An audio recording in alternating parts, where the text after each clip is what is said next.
NoDQ.com.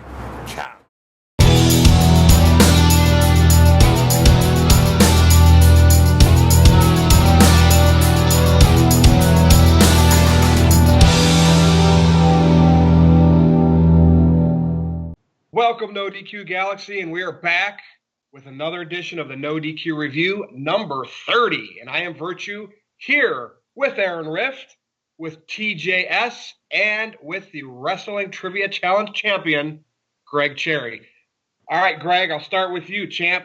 What's up? Well, if you guys are watching this on Thursday, I have officially tied Jeff Meacham for all-time longest reigning champion. So 194 days between both of us after I disposed of Mr. Rift there in the last episode. I'm sure he's got to find somebody tough for me this week. But I can now... It makes me wish Jeff was here for this so I could rub it in his face a little bit. But it is what it is. Yeah, we need some great challengers for you. Meacham was a commendable champion, right? We need another Meacham, right? Because... Yeah, I don't know. It's weird. I mean, maybe it's just because you got a Cherry. You don't need another Meacham. Well, we need you to have a challenger to put you to the test. Is what we need. We'll see. TJS, you're here. Well, what's up? I'm doing good. Excited to talk about these topics today. I like all of them as usual, and should be a good discussion. Aaron, what's going on? The Vince McMahon of NoDQ. Right. Well, first of all, does the world really need a second Jeff Meacham? I'm not sure about that. I think one is enough, with all due respect to Jeff. We love you, Jeff, but there's only room for one Jeff Meacham in this world. Now, one and only. I do want to apologize to Jeff for not being successful in my quest to try and beat Greg Cherry. I'm now 0-2 on my own show, whatever. But I do have a challenger for Greg lined up, and I will announce him at the end of this video as a little cliffhanger there for people. I'm doing well. I'm looking forward to the discussion today. This is our Dirty 30 for the NoDQ review, and we have a lot to talk about, Virtue, so let's get started.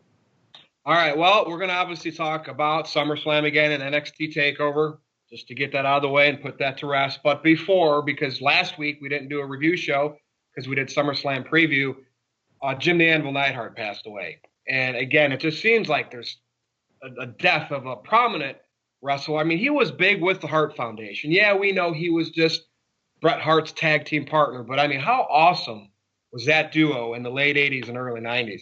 Aaron, you mentioned the demolition match at SummerSlam 90.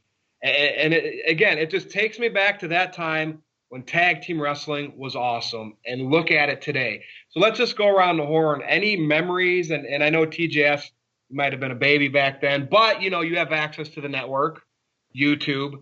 So any thoughts on Jim the Anvil Neidhart? And I feel for Natty. I mean, I know she was close to her dad. TJS, what do you think? Well, it's definitely tragic, and it's very sad. I feel like every time we do these videos, we're talking about the death of a wrestler. And that's sad. You guys mentioned the demolition match from SummerSlam 1990. One of my all-time favorite tag team matches, that one is. And it's like you guys said, tag team wrestling was, it was fun back then. And today, when we hear that we're going to have a tag team match, we just kind of groan. But back then, when you saw the Hart Foundation and Demolition going at it, it was fun to watch. And those guys are going out there giving their all. Unlike today, where I feel like the tag matches... it's like punishment for the viewers. That's what it feels like. And, the Anvil had the laugh. He had the goatee. He was kind of overshadowed by Bret and the rest of the Hart Foundation. But he definitely had the charisma, and he was definitely one of a kind. It's very sad to hear about his death. And my condolences to Natty, TJ, and the Hart family. Aaron. Very well said, TJS. I'm just sad about the whole situation. The fact that he has not been able to go into the Hall of Fame yet. I think the Hart Foundation, Bret and the Anvil, and even the Hart Foundation as a group, it would have been nice to see him go in when he was still alive. And I feel like we say this a lot with these wrestlers. I believe Bret was even pushing for it because he knew Jim was dealing with health issues and he was having seizures and other things going on. So I think Brett really made the push for it. Unfortunately, it didn't happen, and they'll do it next year, but it will not have quite the same impact that it would have had if he had been inducted when he was still alive. Greg, any other thoughts you have on Jim Neidhart? I know we brought up the SummerSlam 1990 match quite a bit, and for good reason. It's probably it was a 2 out of 3 falls match, and it was such a great contest. You were rooting for the Hart Foundation the entire way because of the 3-on-2 that Demolition had with Axe, Smash, and Crush, and then LOD came out at the end. It was such a great moment to see the Hart Foundation win the tag team titles in that manner. And we talk a lot about how Neidhart was overshadowed, but I don't think he was, because there were very few people, if any, that could match the intensity of a Jim Neidhart promo.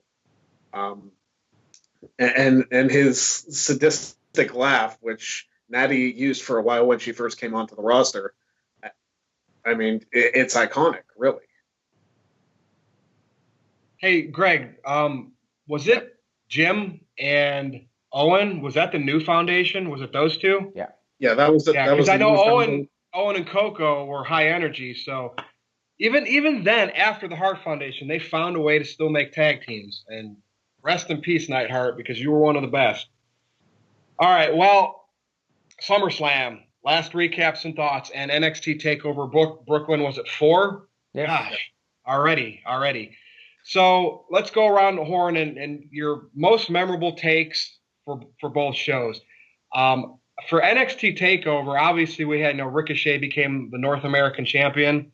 Fantastic match. I know EC3 got hurt a little. I'm not sure exactly when that happened in the match, but that some people said that maybe slowed down that match a little bit. Velveteen Dream is an absolute star, and I don't know what real heat he's getting for those tights. That's the stuff I want more of like that. To me, that was fantastic. And of course, Gargano and Ciampa, I mean, they could really feud forever, right? So, Greg, final thoughts on this past weekend in Brooklyn. This weekend was fantastic. I think it was very comparable to the Royal Rumble weekend in Philadelphia, because that TakeOver and the Rumble were both solid shows. Mustache Mountain and Undisputed Era tore it up for the tag team championships for NXT. I mean, that was a fantastic match from beginning to end. SummerSlam was a solid show as well. I thought the SmackDown Women's Championship was well done. And I'm sure we'll get into the Becky Lynch turn at some point. I believe I predicted that on the B Team prediction show.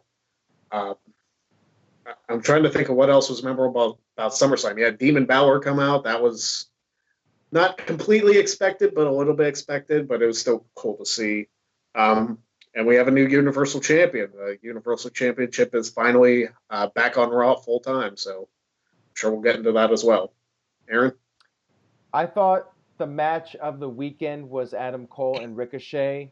That match was amazing, and I thought Ricochet winning the title was a cool moment. As far as SummerSlam goes, I thought it was, looking back after a few days, I think it was a very middle-of-the-road SummerSlam.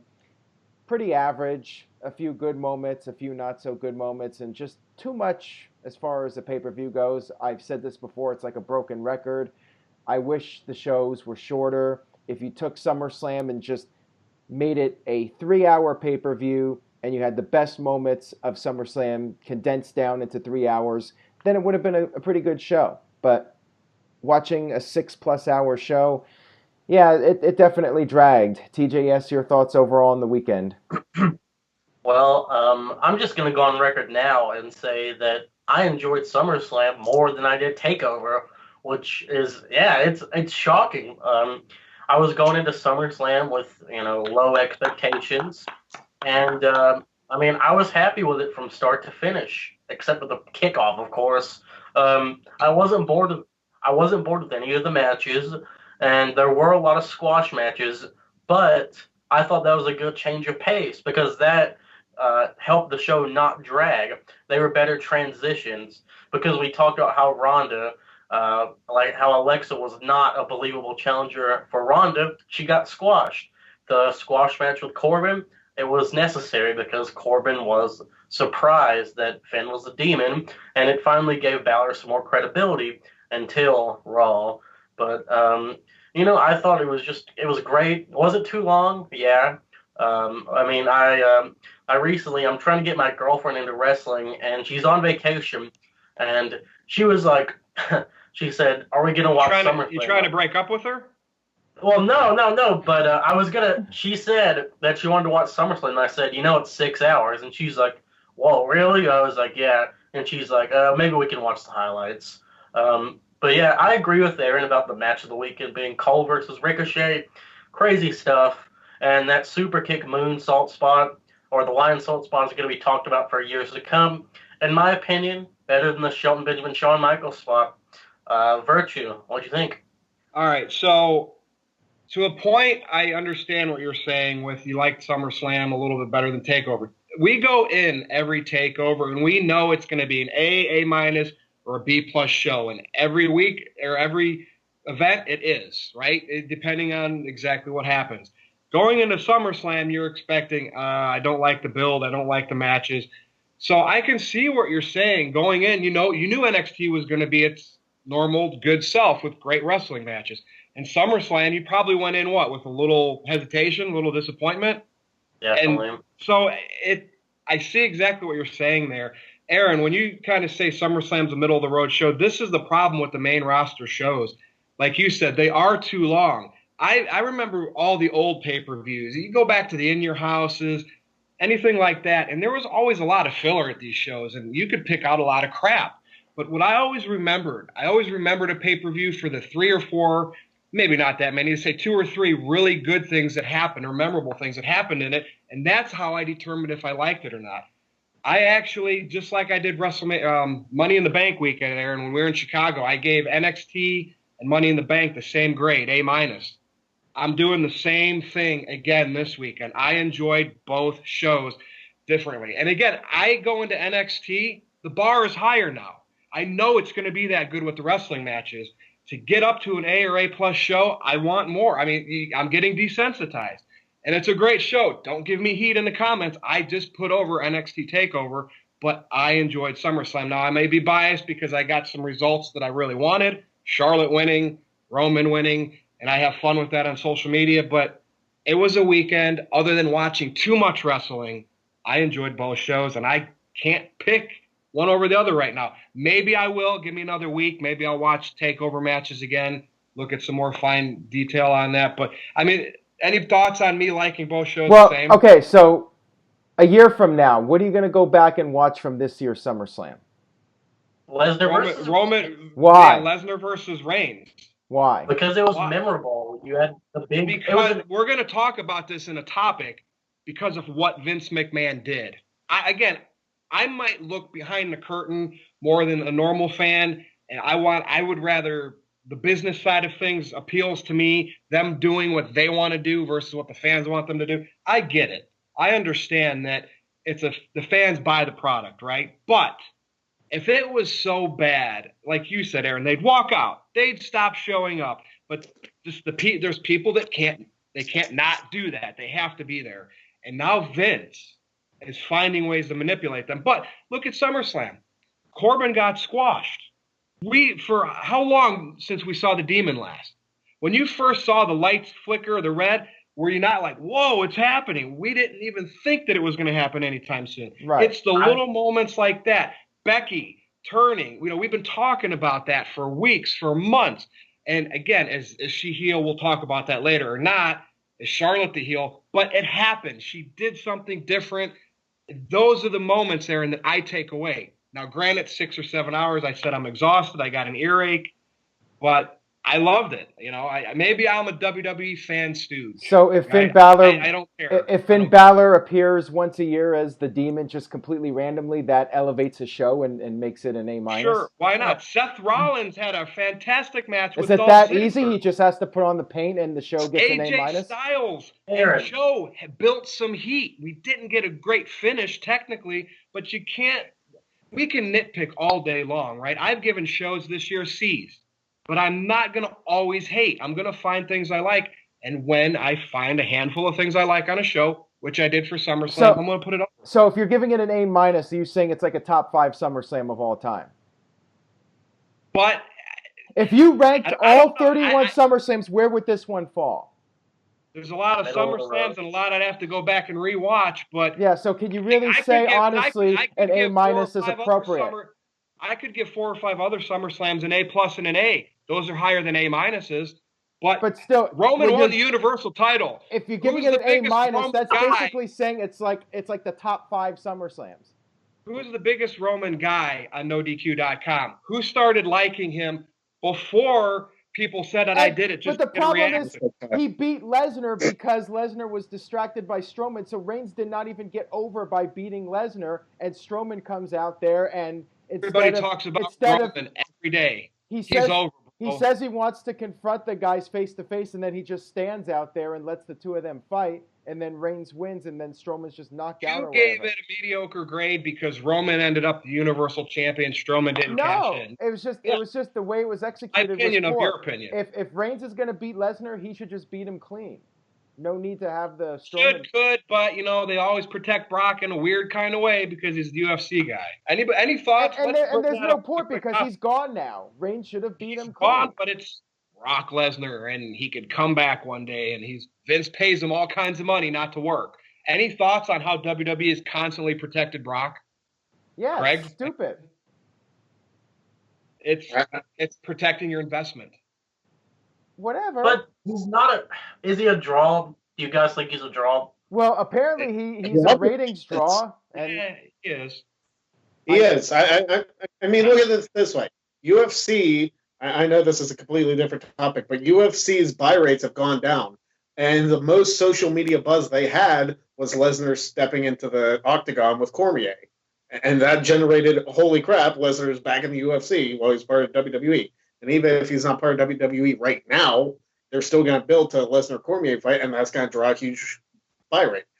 UFC's biggest draw is Brock Lesnar. It's not Conor McGregor anymore, if he's even associated with that, but that's a completely different sport. But Aaron, isn't this about having our own opinions? And I like something you might not like. You might think something's mediocre. I really like it. And look, it's not like it's a secret that I'm Mr. Pro Roman Reigns on NoDQ.com for various things. Like I said, if I was actually in the business working with WWE, and I was a writer, we'll just say that's the program I'd want to work on, right? Doing whatever it can to make Roman more appealing to the masses. Right, but would you do it by having him? Would you do it by having him beat the guy just because the guy was distracted? Would you do it that way? Baby steps. But we're going to talk about that whole topic, by the way, and the way they use Braun Strowman. So any last thoughts? And then we'll move on from SummerSlam. We'll keep it going. All right, so next topic, Aaron Rift. Braun Strowman, Money in the Bank. Monster in the Bank. The cash-in teases at SummerSlam and Raw. You said it before any of us said it because you did the No DQ Live. Vince McMahon was pulling the puppet strings in front of that Brooklyn crowd. So everybody's thoughts on, and I'm going to start with you, Aaron Rift, on how Vince McMahon, and it could have been other people. It could have been Triple H. Who knows exactly who orchestrated that masterful plan with Braun being out there to keep the fans somewhat invested into hijacking.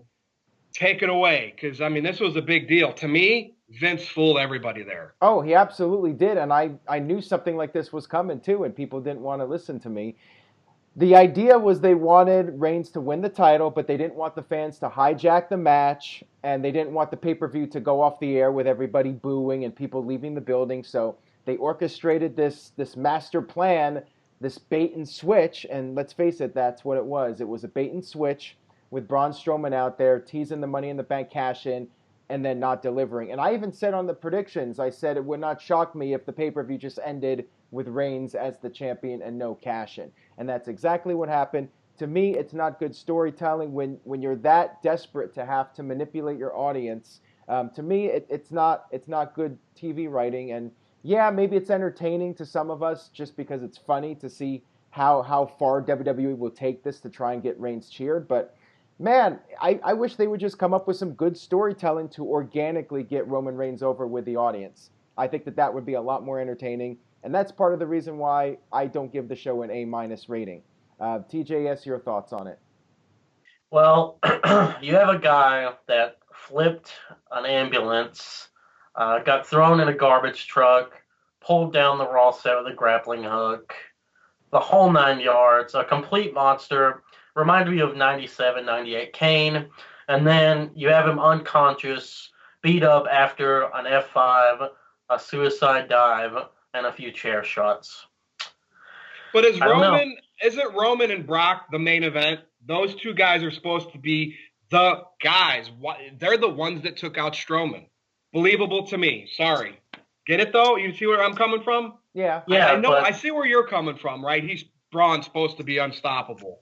But at least they didn't have Owens do it. Could you imagine if they had Owens made him vulnerable? But it was Roman and Brock and their match and their spot that made Braun vulnerable. So I bought it. Here's the thing. WWE should not get a pass because of this bait and switch, because WCW did the same thing and people crapped on it, and WCW no longer exists. WWE's doing the bait and switch, and it sucks just as much as when WCW did it. That's as far as I'm concerned. You know, I will say $80 stock, bro. $80 stock. And that just goes to show it's a different industry that we're in right now.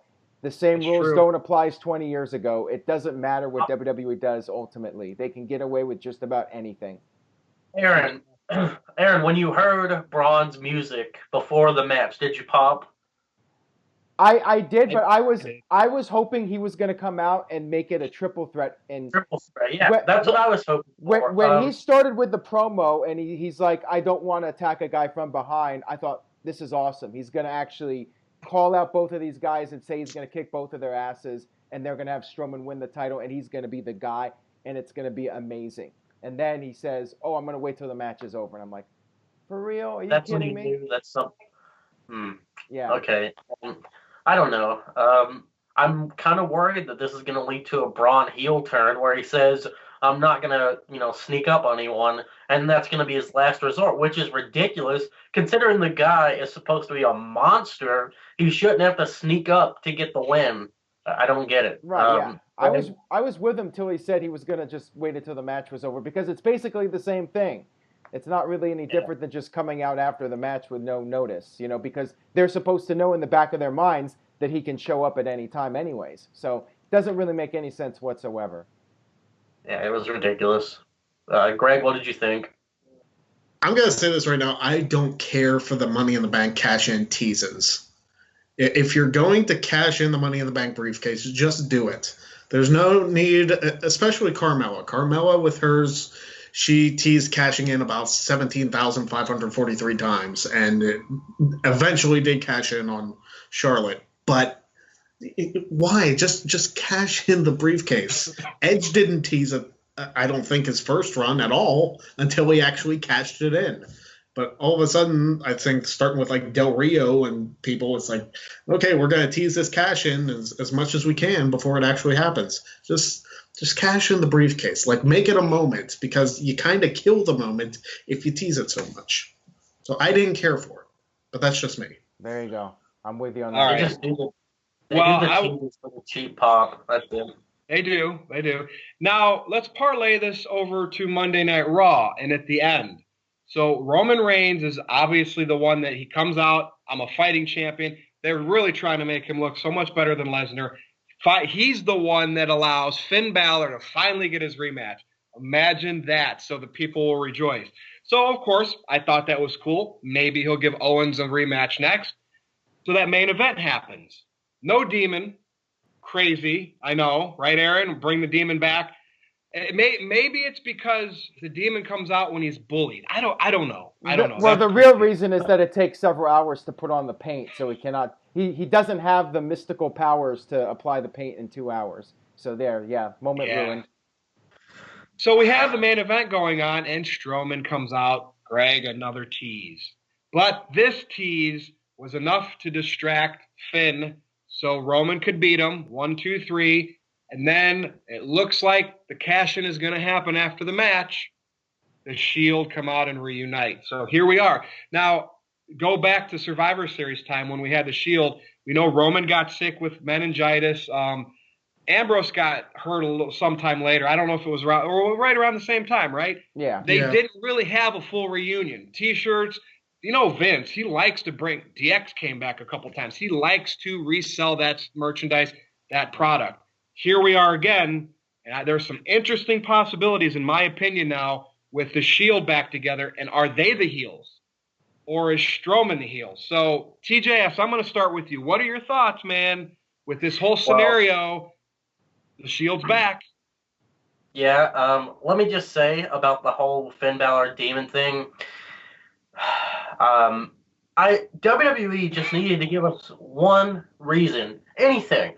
And I read something where they could have just said that since Finn Balor was the demon less than 24 hours ago, his body can't channel the energy. They could have said anything just to give us some storyline reason why he wasn't the demon. Anyway, I digress. With the whole Shield thing, it was a cliffhanger, which is something that we can't really say in Raw history lately. I'm not sure who the heels are because, as Aaron pointed out on NoDQ Live, you had the cash-in or the failed cash-in on the beatdown Roman Reigns, and he even booted Roman Reigns before Reigns could get up, which makes him seem heelish. But then you had the 3-on-1 beatdown, like Aaron said. I don't know. I'm really scratching my head, but I don't know if I would be okay with the Shield heel turn at this point because Seth Rollins is so hot as a babyface. I don't know. I think that if Braun Strowman needs an ally, what if he finally decides to make Kevin Owens his friend and brings along Bray Wyatt too? How about that? A babyface Owens, Bray Wyatt, and Braun. They'll be relevant, and that's a big match. You got 3 big stars versus 3 big stars. Aaron? Well, I actually think it's very likely going to be Bray Wyatt and Luke Harper reuniting the Wyatt family, like Virtue said on his video the other day, because that is a match that people remember very fondly. I mean, there's something, I talked about earlier. What are you going to remember a year or 2 or 3 years down the line? And to this day, people still talk about that Elimination Chamber match, the Wyatt family versus the Shield. And they're doing something with the Shield at the Super Showdown. Bray Wyatt doesn't have a tag team partner. Luke Harper doesn't have a tag team partner. I think the timing is right for a brand new match between these guys at the Super Showdown. And it just seems like all the stars are aligning for that to happen. We'll see if WWE actually goes through with it or not. And regarding Finn Balor, I just wanted to add, he also could have told Roman, you know what? How about we wait 1 week? I need 1 week because if you really want to challenge, you'll face the Demon. Just something like that to set up the Demon. Yeah, like shoot, that could have, to me, Hell in a Cell. Yeah, that would have been fantastic. Yeah, Balor could say, you know what? Instead of facing me tonight, instead of facing Fonz Balor on Raw, how about you face Demon Balor at Hell in a Cell? That would have made sense. There. But of course, they can't do that because WWE just wanted to have a guy face Reigns so Reigns could beat him, and WWE could book the storyline that Roman Reigns is a fighting champion, and Finn Balor now fans can shut up about it. He got his title opportunity. He blew it. And actually, it was Reigns that was about to win when Strowman came out. So Reigns was the one that was distracted, not Balor. Yet Balor still could not beat Reigns despite the distraction. So there you go. Balor's back to doing whatever he's going to do with Elias or any random guy on Monday Night Raw. Maybe it'll be Owens versus Balor at this point. Who knows? But Greg, your thoughts on the whole situation? I think they gave us that match just so we could shut up about Balor not getting his Universal title rematch. Yep. And if they were going to give him the shot at Hell in a Cell, then they would build towards that. But clearly they want to go the route of Strowman versus Reigns, which is weird for the sole reason is Braun has the Money in the Bank briefcase. So if they want to actually build to a championship match, then you would think the logical explanation would be Strowman cashes in on Reigns so they could fight over the title. It makes no sense to me personally why they would have the Money in the Bank briefcase holder get a title shot without cashing in the briefcase. I'm not saying it hasn't happened before, but it seems a little weird to me that this is the route they're going, unless they really want fans to get behind Strowman. I'm not sure who's the heel and who's the face in this situation, and we'll get into this with Becky and Charlotte too, I'm sure. Yeah. And I'll give more thoughts on that later. But I guess it's good that they're getting us talking about it because then we want to see what happens next week on Raw. Yeah, I mean, like TJ has said, this is the first good cliffhanger we've had in a while for Monday Night Raw, and Virtue, what do you think? Do you think they're just going to do shades of gray with these guys and let the fans choose who they're going to cheer for? It seems like that's what they do. I'm going to need to see. Like, imagine me saying WWE Raw is going to make me need to see exactly how this goes down. Like, who's going to, is Strowman going to, I don't think Strowman's going to reach out for help. I think people will just show up to help him. I think because that'll keep Strowman, that'll keep Strowman protected.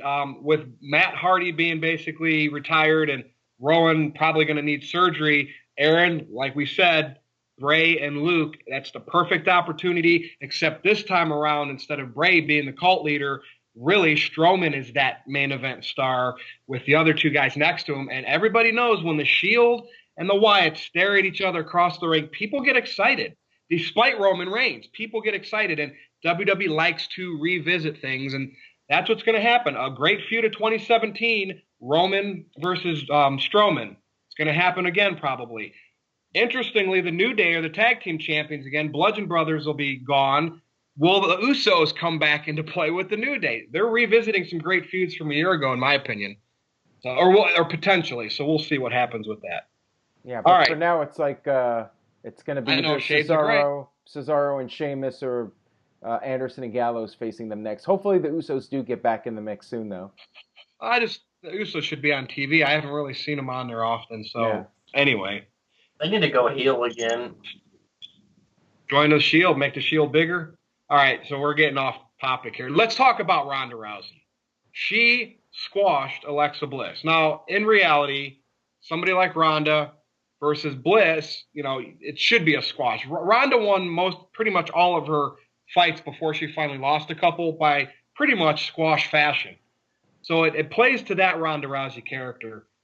Bliss, always the heel, always the little runt, lucked her way into some wins, was calculating, manipulative. But in this situation, I just found it a little hard to believe that she didn't have at least something in the tank to try to trick Rousey early. I want to know everyone's thoughts. Should this have been the squash? Or do you think they should have protected Alexa a little bit to make her, like, even if the ref was distracted and Alicia Fox hit Ronda with a chair to start the match just so Ronda was reeling, just something like that, and then have Ronda power back to make the win. Greg, I'm going to start with you. And what's next for Rousey? I actually like the fact that it was a squash. This match actually made sense to me to be the squash. Even as great of a champion as Alexa is, physically, let's face it, she was no match for Ronda Rousey. I mean, yes, she beat Nia Jax, who's like 6'2", 270, or whatever she is. But, suspension of disbelief. Is it still a thing? I think Ronda beating Alexa Bliss made a lot of sense. And the crowd gets behind Rousey for the reason that, A, she actually cares about the professional wrestling business, unlike Lesnar, and she's put on great matches so far. So the crowd's gotten behind Rousey organically because of that. As far as what's next for her, I kind of worry that they're going to build to Evolution, making it Ronda Rousey versus Stephanie McMahon for the Raw Women's Championship. I know there was teases of Nikki Bella, which made no sense to me at all. Why would you even do that? But if they go Rousey Steph, I mean, they could put on a good match too. I don't know what route they're going, but if we're basing it off a Raw segment, that's probably the direction they're going to go, just to give Rousey something to do for Evolution. Right. All right, TJS, man. Oh, Greg, real quick, why not Sasha Banks? I know, because she's in a program with Bayley.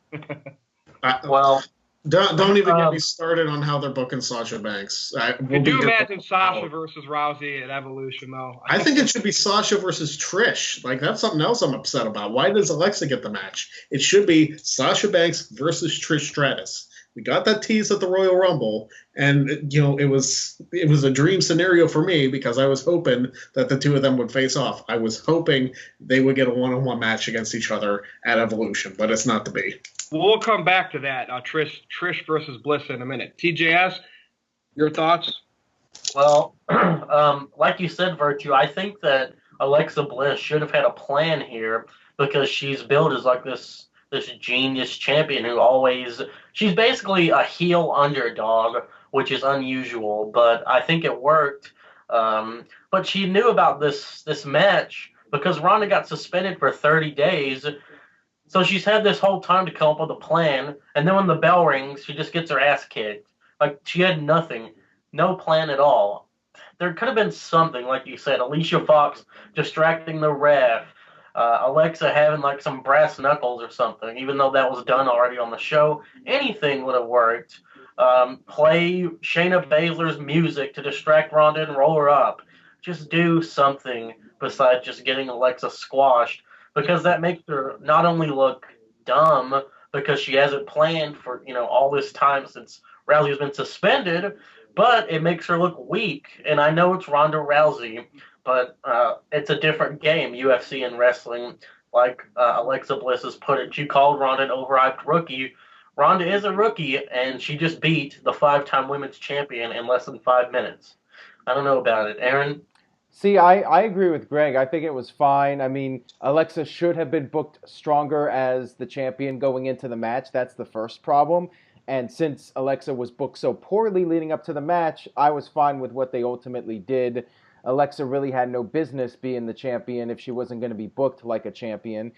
And I feel like you just got to move on here. And with Alexa's character, I could see her character being overconfident and cocky and not putting in the time to prepare for this match, feeling she'll just beat her really easily because she's overconfident like that, and that's the way a heel would act. So I thought it was fine. I thought of the squash matches on the show, that one was definitely fitting for that situation.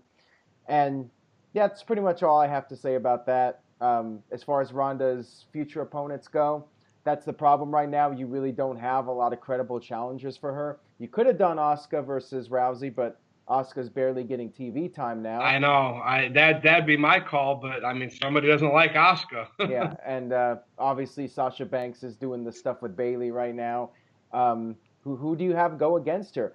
Part of me wanted to maybe see some kind of storyline. Like, I thought maybe the Bella Twins were going to interfere in that match, and maybe we were going to see all the women attack Rousey and have them all go heel on her, basically saying, we don't want you here in WWE, and do some storyline like that where everybody's against Rousey, and you have this storyline where Rousey has to get her horsewomen friends to watch her back against the other WWE women. But maybe we'll still get something like that coming up. Way too much. And Aaron, I wouldn't be surprised over the course of the next several Raws if they finally turn Natty, or however they want to do that. Maybe Natty can be Ronda's opponent for Evolution. See, who knows? I think that should be the Evolution match, not with Natalya as a heel, but doing a match in tribute, kind of like Bret Hart and Chris Benoit from Nitro, do a tribute to Jim Neidhart.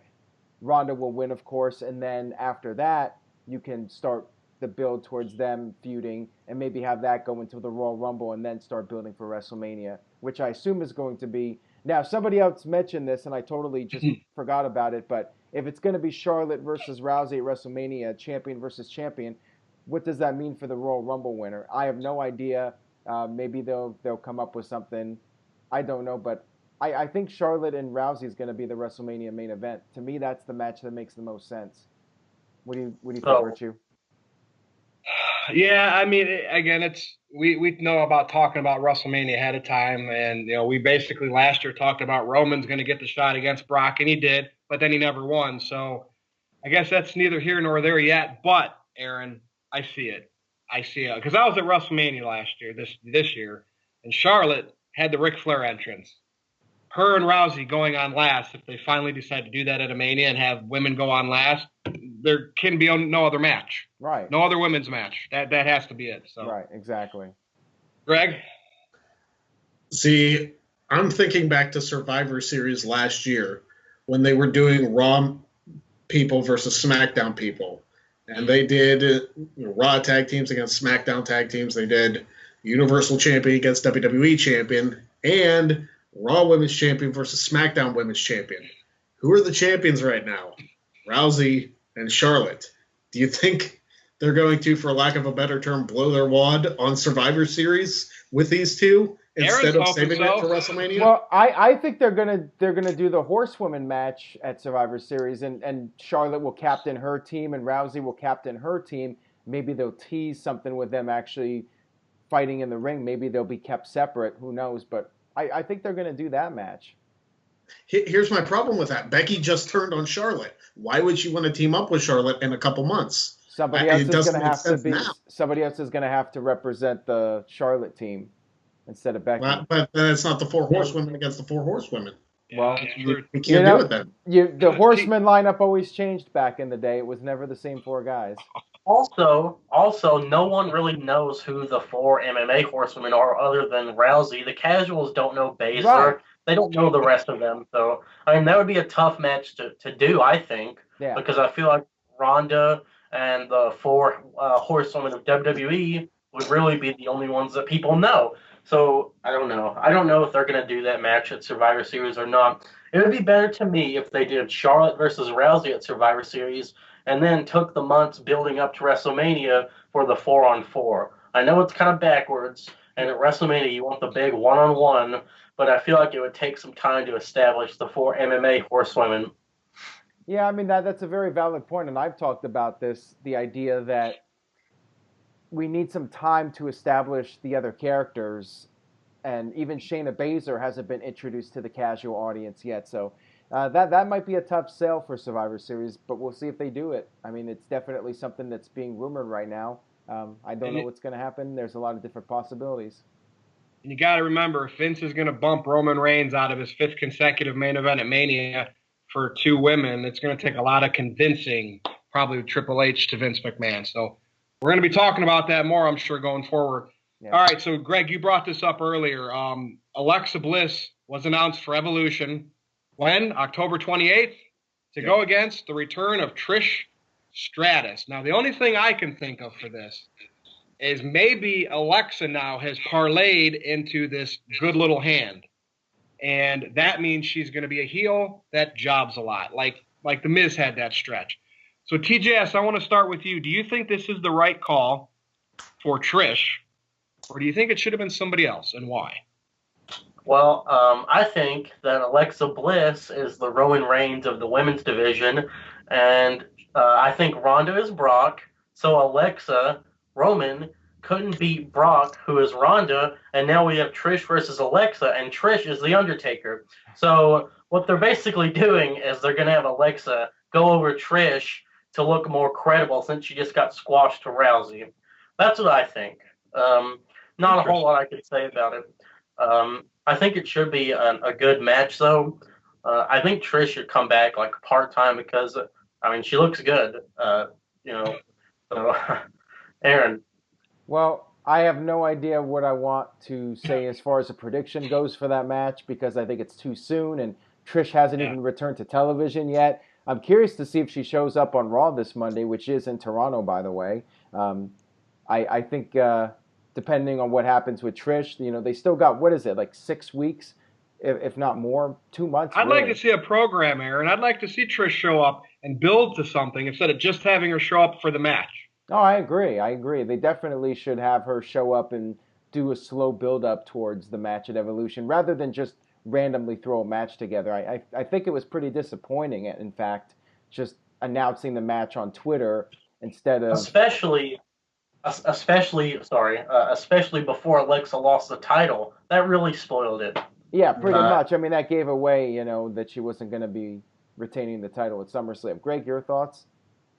Yeah, I said it earlier in this video. I think it should have been Trish versus Sasha.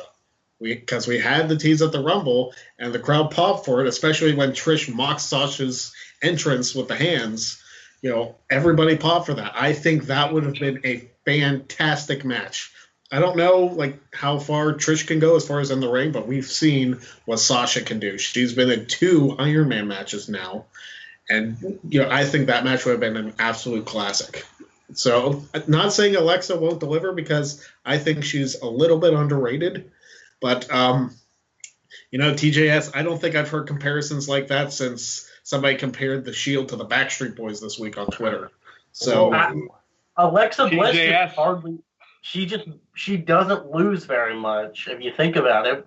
Alexa Bliss, and she spent much of her time on the main roster as a champion. She was the first woman to win the Raw and SmackDown Women's Championship, and every time that if you turn on a Raw, you're probably going to see Alexa as the champion, or you turn on a random SmackDown from this year, or last year, or any time since 2016, Alexa will probably be the champion. So I mean, I just feel like I don't think she's underrated. I don't think she's bad, but I just think that she hardly loses, and she's booked kind of like as the Roman of the women's division, like I said. Well, we have a lot to get through. We have the Super Show Down Under, whatever, the Showdown, right, in Australia. We have Hell in a Cell. What else is before Evolution? Is there another show, Aaron, in October? I think that's it. No, just those Raw two. and But nonetheless, we still got to get through those before we start hyping and talking about Evolution. We'll see. Maybe card subject to change, right? Yep. All right, so the general manager on Raw, as of right now, Kurt Angle's on vacation. Maybe a much-needed vacation. I don't know if something's really personal, he needs time off, or if this is a storyline, but Corbin, Constable Corbin, is now the acting general manager. It's around the horn really quick.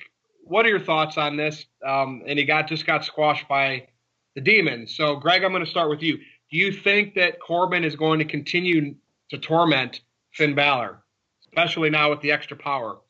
I don't think it's going to be specifically Finn Balor. I think Raw just needed, not that they needed a heel authority figure, because they haven't had a heel authority figure aside from Stephanie for a long time. So this is probably just to freshen things up. I don't see this being anything longer than maybe a couple month thing, because he's just acting general manager. And this may lead to Kurt Angle returning to the ring again, maybe to face Corbin for the general managership. There you go. So I think it's just a temporary thing. I still like Corbin. I'm still a Corbin guy. You know, pour in the comments. You know, a lot of people don't like Corbin, but screw you. I like him. I like him in this role. I do. I do too. You know, the haircut works for him. He's still the same guy in the ring. He won a match with the Deep Six, which is still a sweet move, and the End of Days is a sweet move too. Still my favorite finisher. So I'm a Corbin guy. I like him. I think he's doing really well in this role. He's getting real heat, so good for him. I like Corbin in this role. Yeah, I agree with you. I like Corbin in the role, and I think it's a good change, because Kurt Angle, as much as we all love the guy, he has gone a bit stale as general manager, and I think it's time to shake things up. I'm assuming he's going to be getting back in the ring at some point. He'll be doing another match. Him versus Corbin seems to make sense, although I'd rather see Angle against somebody else than Corbin, but that's just me personally. I think it'll be interesting to see how this plays out and see if Angle comes back or if Corbin just becomes the permanent general manager for a while. We'll have to wait and see what happens on that. TJS, any thoughts you have on it? Well, I think that it's okay that Baron got squashed at SummerSlam, because he's not really in the full-time wrestler role anymore. And I know you've talked about this, Aaron. He's just the authority figure, so he can lose. And I think that you guys talked about Baron torturing Finn. I hope the feud is over, but I wouldn't mind a couple, make Balor wrestle a few times in one night to establish him some more, or to get his credibility going. Instead of like being the mid-card geek, you can have Finn Balor overcome some adversity instead of just having the Elias segments or whatever. And you could get Corbin heat by putting Finn in those matches. So, I mean, we'll see what happens, but I think it's Survivor Series will end up being Corbin versus Angle for the general manager role. All righty. Well, and you know what? Change is good, so let's see what Corbin can do without being there to torment Kurt Angle. He's going to be GM on his own for the foreseeable future. Main event time. We're going to go to SmackDown. Aaron's favorite show of the two, right? Between Raw and SmackDown? Well, who disagrees with me? To me, I just, whatever. It's 5 hours of wrestling in 2 days. Becky Lynch's promo. Everybody knows I love talking about promos. And she, first of all, turned heel. Well, she got upset about losing at SummerSlam and attacked Charlotte after the match. Crowd was cheering that, which is what the crowd does. Charlotte wins another title. Supposed to be the baby face. Again, it's shades of gray, Aaron. It's confusing these days. The smarks like us and them and the Roman haters and the Charlotte haters, they make it confusing. But Becky cut a hell of a promo on SmackDown. This is what I'm talking about, with giving a wrestler a microphone and letting them semi-shoot, right where it doesn't feel scripted. And I thought it was fantastic. But what sucks to me is I know she's supposed to come across as a heel, That's what they wanted to be, but the fans are going to cheer her, and I just feel that WWE will think you're not doing a good enough job, and she'll just job out to Charlotte, feud over. Please tell me I'm wrong. Please tell me who's, first of all, Greg, I want to start with you. Who is she, a heel or a face, or is this just more shades of gray like Aaron says? You know, I don't think the heel face dynamic of even like 10, 15 years ago exists anymore. Because really the crowd cheers and boos whoever they want to boo. NXT, it might be a little different because the crowd cheers Johnny Gargano and they boo the crap out of Tommaso Ciampa. I mean, that's very clearly established. It's harder to do on the main roster because people cheer for whoever they want. So trying to make Becky a heel in this situation, we might not agree with, but let's face it, if she's getting more television time and getting more opportunities, who are we to judge? If they want to try and force the heel thing, you know, they can try, but chances are we're going to cheer Becky because she's so freaking likable. Like, we could relate to her beating up Charlotte because of frustration. Like, that it happens. It's human nature. Right. It's not necessarily a heel thing to beat up somebody because we're frustrated.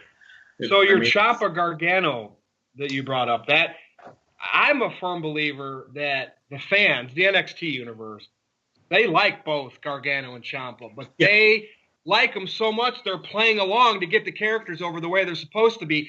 Right. But they won't do it on the main roster. And you know what I mean? Okay, so I'm not all right. So you see that too? Thanks. Yeah. Well, think about it. They've been cheering Kevin Owens since he debuted on the main roster 3 years ago, and Owens has been a heel virtually his entire time in WWE. Sans his match against C.J. Parker, he's been a heel the entire time he's been with the company. TJS, your thoughts? Well, I just want to know how we are expected to dislike Becky Lynch because she's been overlooked since the NXT days when the other three horsewomen were NXT champion, but she wasn't. I know that she was the first SmackDown draft pick, but she won the title, then lost it, and then won it again and lost it. Ever since then, she's been an afterthought. And you've had Charlotte Flair out in the spotlight. You've had Sasha and Bayley in the spotlight. And Becky's just been shafted all this time. Becky has lost and lost and lost. And then when she finally has worked her way up and she's earned her title opportunity, you have Charlotte Flair, who, you could argue that people could say that her last name is the reason that she's getting in these big matches, and they want to make her the 16-time women's champion and all that. But you have her get in the triple threat or make it a triple threat match and basically steal the title from Becky. It's hard to argue with Becky Lynch's logic here. It's hard to boo her. But I will say I like the pull-apart brawl that we got on Tuesday because I know that we see that a lot, but that's with the men. And you have, when we see those brawls, it's Brock Lesnar, Roman Reigns, Undertaker, Triple H, John Cena, the big stars. So do you guys think that them giving these two women that pull-apart brawl, that means that they think highly of Becky and Charlotte? Absolutely. I think so for sure. I think that this is going to be an interesting feud to watch. I don't know if Becky's going to end up getting any momentum out of this or not, or if she'll win the title, but I did like her promo, like Virtue said. I thought it was very well delivered. The content of it, however, it was a bit generic, the typical you fans don't appreciate me anymore type thing, which just doesn't really work at all in this scenario. But yeah, overall, I did like the segment, and I think it's an intriguing feud. So I give it a thumbs up so far. And who knows? Maybe the fans will start booing Becky in other cities. Maybe it was just Brooklyn because they're one of the Bizarro Land cities. Greg? I could actually see Becky and Charlotte in Hell in a Cell. Ooh. The way this feud's going. I think that could be a possibility, and I'd like to see that. I think both of them could tear it up in there. Interesting. Do you think that Becky could, you know how WWE, if the fans say something enough, they did it with Daniel Bryan. Do you think they could say, wow, we got to make Becky the female Daniel Bryan, so that's it. We're going to make Charlotte heel again. Or do you think they just don't care? Obviously, we know they did this with Daniel Bryan, and it worked. can we ever expect WWE to do that again if somebody's over enough, getting cheered enough? Heck, Stone Cold was supposed to be a heel, right? Right. And Brett ended up being the heel. So it does work. I mean, they do go with the crowd when it suits their needs, but do you see Becky being a babyface out of this if the crowd sticks with it from city to city? I think WWE's stubborn and they want to try and get the heel Becky Lynch over, which she did great heel work in NXT, but I think this is a completely different scenario. Where I don't mind seeing heel Becky Lynch, but they have to think of something other than generic.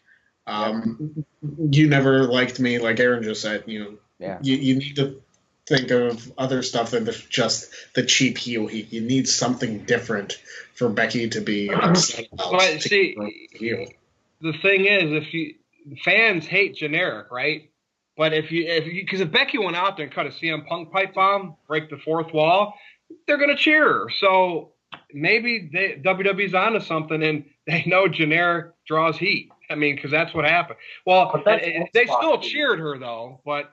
I mean, if Becky went out there with no handcuffs and said whatever the hell she wanted, like Punk did, people are going to – there's no heel Becky at that point, right? Right. All right. Good chat, everyone. Anybody want to bring up anything else? If not, we'll do our plugs. Virtue. 3, 2, 1. All right, TJS, we'll start with you. NoDQ.com/TJS. It'll take you to my Facebook page. You can add me there. I post a lot of wrestling. I've been getting complaints from family members about all the wrestling posts, but it is what it is, as Aaron Riff says. And also follow me on Twitter at NoDQ_TJS. I tweet there some pretty good memes. And of course, you can go to NoDQ.com/shirts. You could get the NoDQ review shirt that Aaron's wearing. You could get the shirt that Virtue's wearing the review. You can get the NoDQ That's the same one. Challenge. Yeah, exact same. They're twinning. And Greg has the Wrestling Trivia Challenge shirt. Congratulations, Greg, because if you get through this next challenger, you're going to be the longest reigning Wrestling Trivia Challenge champion of all time. So why don't you get those plugs out there, champ? Yes, it's lonely at the top, but I'm perfectly fine with it. NoDQ.com/Greg. Like you said, Pro Wrestling Tees. NoDQ.com/shirts. You can get them there. You can get my shirts at ProWrestlingTees.com/PA Sensation. And, of course, Wrestling Trivia Challenge. I'm sure Aaron's got somebody lined up for me to try and stop me from taking over Jeff Meacham's reign, but I don't think it's going to be enough. I don't care who you got. But I'm confident enough. I've been champion for almost 6 months now. I think I can handle whoever you got. Well, I do have a challenger for you, Greg, and he faced Jeff during the first season of Wrestling Trivia Challenge, and he actually had like a 5-point lead, but unfortunately Jeff made some kind of miraculous comeback. So your opponent this weekend will be the original voice of NoDQ CAW, Tommy Wade McCardle. This coming weekend, you versus Wade for the Wrestling Trivia Challenge. Okay, I didn't think you'd have somebody good, but, okay. All right. Yes, Wade, and by the way, in jeopardy. Let me do the quick plug for him. Ringscoops.com, check out his page. And we got the live stream coming up August 30th, 8 p.m. Eastern, 5 p.m. Pacific. Call in. Hopefully all three of you call in during it. You're more than welcome to. And stay tuned to NoDQ.com for the very latest. Virtue. All right. Well, follow me on Twitter at NoDQ_Virtue. You can also go to NoDQ.com/Virtue with a small V. Every Tuesday night, Big G and I record Virtue's Rage live at 11. It ends up on NoDQ.com opinion section anyway the next day. But that's it. So for Aaron Rift, for Greg Cherry, and for Gulp Gulp TJS, I'm Virtue. See everybody next time.